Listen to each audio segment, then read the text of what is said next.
Partai Golkar akan mengajukan nama Wali Kota Solo Gibran Rakabuming Raka maju jadi calon wakil presiden pendamping Prabowo Subianto. Kata Erlangga, upaya ini jadi langkah terakhir yang akan dipilih Partai Golkar.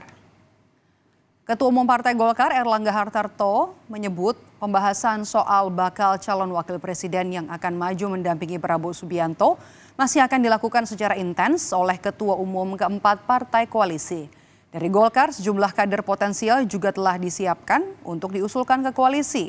Golkar bahkan juga akan mengajukan nama Gibran Rakabuming Raka sebagai pilihan terakhir untuk dipasangkan dengan Prabowo Subianto di Pilpres 2024. Ya, ini kan semua the last chapter, masih ada beberapa perkembangan. Kita lihat perkembangan selanjutnya.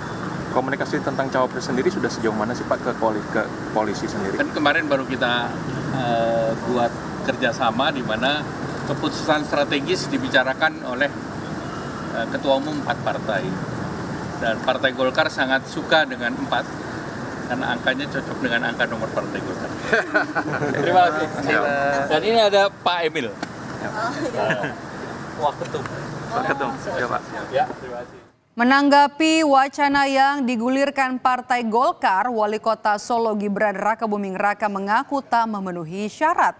Selain soal aturan, Gibran juga bilang belum cukup umur. Gibran menegaskan masih akan fokus membangun Solo ketimbang maju sebagai bakal calon wakil presiden. Mas, tapi kalau diminta mau nggak, Mas? Kalau diminta umurnya nggak cukup. Ya, nanti kalau misalkan seandainya umurnya jadi 35 tahun, sebenarnya mau nggak? Aturannya nggak bisa. Bukan di Solo aja sih.